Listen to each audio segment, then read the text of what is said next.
রয় brother coaching সেন্টারে তোমাদের স্বাগত। আজকে আমি আবার একটি নতুন ভিডিও নিয়ে এসেছি, সেটা হচ্ছে ভারতের অবস্থান ও প্রশাসনিক বিভাগ। এখান থেকেও আমি বেশ কিছু শর্ট প্রশ্ন তোমাদের জন্য হাজির করেছি। সেই শর্ট প্রশ্নগুলি আসন্ন মাধ্যমিকের ক্ষেত্রে ভীষণ ইম্পর্টেন্ট।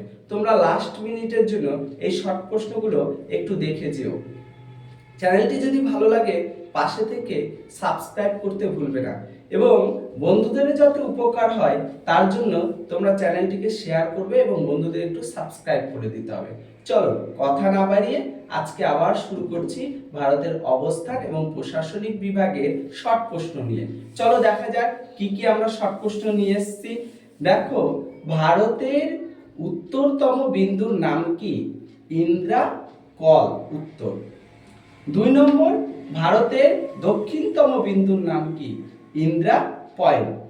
এই উত্তরতম বিন্দু এবং দক্ষিণতম বিন্দু ছাড়াও ভারতের আরো দুটো বিন্দু আছে, সেটা হচ্ছে ভারতের পূর্বতম বিন্দু এবং পশ্চিমতম বিন্দু।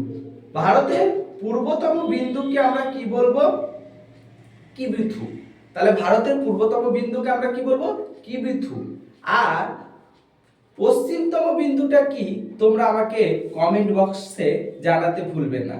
এবার চলো আমাদের 3 নম্বর প্রশ্ন কি? সার্ক কবে গঠিত হয়? 8ই ডিসেম্বর 1985 সালে। তোমরা আমাকে আরেকটা জিনিস জানাবে, সার্ক কতটি দেশ নিয়ে গঠিত হয়েছে এবং সার্কের সদর দপ্তর কোথায় অবস্থিত? এই দুটো জিনিস তোমরা কমেন্ট সেকশনে আমাকে জানাবে। দেখি তোমাদের কেমন প্রিপারেশন হয়েছে মাধ্যমিকে।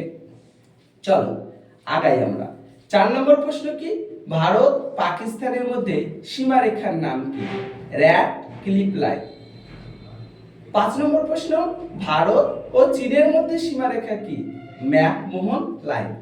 আরো একটি লাইন আছে ভারত ও আফগানিস্তানের মধ্যে, সেটা কি? Durand line. এছাড়া তোমরা আরেকটা লাইন পড়বে, ভারত ও পাকিস্তানের মধ্যে কত ডিগ্রি প্যারালাল অবস্থান করেছে, সেইটি তোমরা আমাকে কমেন্ট সেকশনে জানাবে। এরপরে 6 নম্বর প্রশ্ন হচ্ছে, ভাষাভিত্তিক রাজ্য পুনর্গঠন কমিশন কবে গঠিত হয়েছে? সেটা হচ্ছে 1956 সালে 1 নভেম্বর। তোমরা এখানে আরেকটা জিনিস দেখবে, ভারতের সংবিধান স্বীকৃত ভাষা কতটি আছে? সেটা হবে 22টি, এবং ভারতবর্ষে মোট কতটি ভাষা আছে? সেটা হবে 122টি। এবং কোন রাজ্যগুলি কখন ভাষাভিত্তিক ভাঙা হয়েছে সেইগুলি তোমরা একটু দেখবে এই জায়গাটার ক্ষেত্রে। 7 নম্বর প্রশ্ন, ভারতের বৃহত্তম রাজ্যের নাম কি? রাজস্থান। এবার বলো তো ভারতের ক্ষুদ্রতম রাজ্য কি? তোমরা কমেন্ট সেকশনে আমাকে জানাবে। ভারতের কেন্দ্রশাসিত বৃহত্তম রাজ্য কোনটা? সেটা হচ্ছে জম্মু কাশ্মীর। আর কেন্দ্রশাসিত ক্ষুদ্রতম রাজ্য কোনটা? সেটা হবে লাক্ষাদ্বীপ।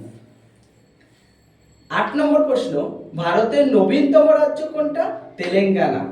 9 নম্বর প্রশ্ন, ভারতের বৃহত্তম জেলার নাম কি? কচ্ছ।